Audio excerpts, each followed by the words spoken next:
welcome to Basketball Talk Pro. I'm Ron Ekker, and in this segment, I want to talk to you about a zone defense.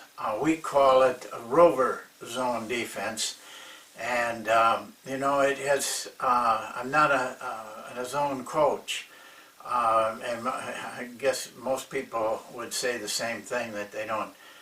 Some people are so rigid about it, though, that they don't even consider using a zone defense, and I kind of think that's wrong too. Coaches hate to practice against the zone defense, so they don't do it much, and this puts them at a disadvantage in my mind if you play zone, because you're taking them away from something they practice a lot and get very good at, to something they don't practice a lot. And there's other reasons for playing a zone too. The main one for me is to break the rhythm of the game. There's no doubt that zone defense slows the game down, and sometimes you need that. Maybe just for 2 or 3 possessions, 4 or 5 possessions, to see how things go, but to get the team that is maybe having some real runs and get them out of their comfortable rhythm, put them into a new rhythm for a while. And that basically is one of the main reasons that I personally look at a zone. On the other hand, zones on a particular night and a particular team can get the job done. We've won some games doing that. But the zone I'm going to show you is a little bit different. I kind of developed the structure, but I did not develop the concept.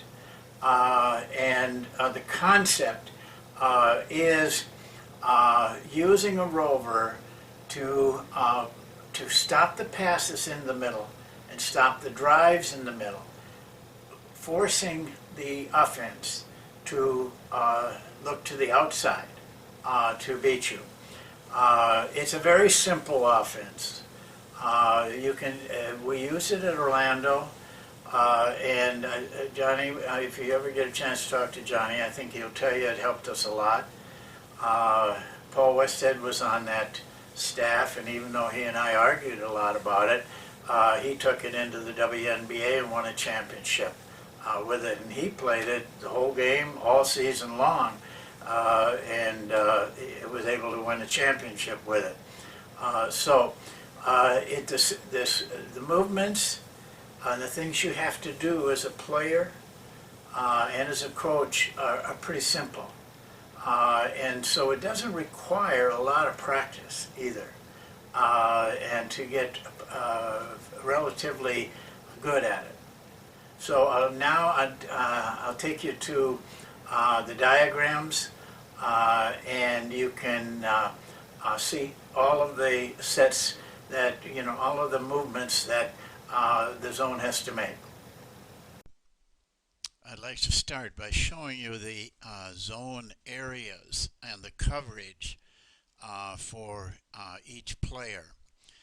First of all, 3, the dark circle here, is the player that we call the Rover, and his area is, as the lines show, kind of in the lane area, but all the way back. He does not step out in here to take a player, because we need him in this lane in order to make the coverages that he needs. X1 and X2 have these areas from this line, sideline into the lane line, and then this baseline there up to as far as they have to go. But we don't want them going out too far, of course. And the back, the baseline area, X4 and X5, cover from this line to the baseline and out to the sideline on both sides. Now we show this going one direction in a little bit, but the shifts are the same on either side. So let me move down here and get to the next area. Now this is the shifts. Actually, it isn't the shifts. I want to show you something that we think is very important for you to know. When the ball is here, this kind of negates the rover because he has to stay right in this position.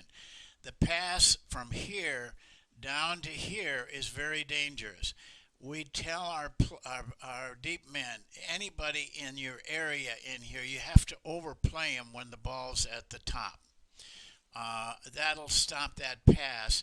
These guys are tight against the elbow area, and they can disturb it a little bit, at least to make it a lob pass. But this is very important. Um, I want to move along here and show you the shifts. If the ball is passed to the wing, either side, one of these two men come out and take him. In this case, it would be X2. Now, this is where the rover immediately takes a position between the ball and the basket. Uh, on the lane line. We don't like him to get down in here. Keep him on the lane as much as you can. It'll enhance his position. His job is to stop passes into this area and drives into this area. X5 now can loosen up. Now, this is what we tell our rover is never get behind a man in this position or in front of him. Get on his side and just put a hand out there. That'll stop that pass, or you can deflect it or catch it. Either one. Now X5 can loosen up. Weak side men now over here are responsible for any cutting into the middle. X4, if he can, in the NBA can't do this, has to go back out. But in the college, high school, and international, he can sit in here, which helps a little bit. Now, if they make the pass down into the corner, show you here, into this corner, X2 now drops back in here. X5 has got to go out and cover him. And X3 drops all the way down here and stays in the lane line. Now he can see if there's no one in there and this man's up a little higher to get in position to stop the pass in there with his hands, but never behind or in front of. These two men then cover cutters into the lane area. They watch for cutters and keep them from getting the ball into the lane area.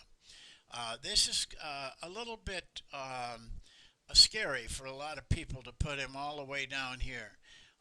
But it really isn't a problem. He just has to learn how to play on anybody who's in that area. It might not be anybody in that area, but he still has to go down to where he's between the ball and the basket to stop drives and stop passes into that area.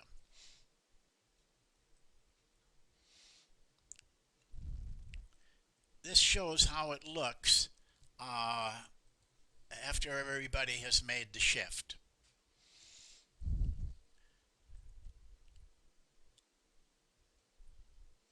Now, every coach watching this is going to be concerned about this pass from the corner out to the top guy because this is really three's coverage to come back out here. Um, we have an adjustment if we have a problem with it. A lot of times, though, it's surprising how many times, if the pass is a long lob pass, three can actually get out there and contest a shot. Not always. And that's where X1 over here, which is the weak side wingman, could be X2 if the ball was on the other side. X1 has to make a choice. If he doesn't think the rover can get back to him, he takes him. And then the rover takes his position. and they stay in those spots, and I'll show you after the shifts have been made. One now is the Rover. The Rover has become a wingman here, and they continue to play like that. X2 moves back to his position, X5 moves back to his position. One other situation that I want to talk to you about is if a cross-court pass is thrown. This pass from this wing over to this wing, or it could be down into the corner. If it's in this area, of course, X1 takes him because that's his area. If it's down here, X4 would take him because that's his area. The concern we have is that the Rover, has to read that it's a cross-court pass, and he goes straight across the lane, not up to his position and then over, which some players try to do. He's got to get there quickly and then just get his position between the ball and the basket. Not a real problem, but once in a while it can hurt us because this movement coming across, the guy might be able to make a drive. That's why the Rover has to get there fairly quickly. The last thing I want to cover with you is to make sure you understand these positions of the Rover. I mean, the ball can be any place in here. All he has to do is get in a position directly between the ball and the basket, and then he's in a good position to stop passes and stop drives. This is the real important element of this defense. You're going to have trouble with players wanting to go down this low. You just have to keep on them and be firm about it, that they have to not get nervous about this position and find, they conjure up all kinds of weird things that could happen. But if they just do it, it'll take care of itself. Well, that's the shifts, and I've had to go through this fairly quickly, but if you go to the book, which is the third element, improvisation, and it's in volume 3, it covers it much more in detail and shows you how to present it. Well, there you have the slides and the coverage of the zone. What intrigued me when I first saw it, and a college coach showed it to me, he had a different structure around it that I didn't particularly, didn't think it would fit.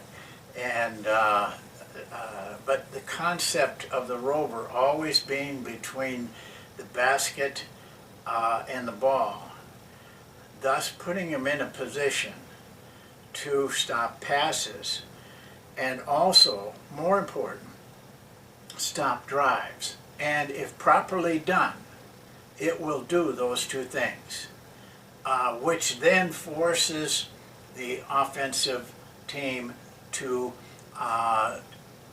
really look to the outside. It's not difficult to coach, but I would advise you this. I can't go through it very thoroughly in these sessions, but in the book it goes through it and shows the drills, and not the drills, we only use one, you can get a real good look at it. And also there is a variation of this that I'm not going to go into today, but it is a variation that might appeal to some of you. So that's it for today and this segment, and we'll see you next time. Thank you for watching.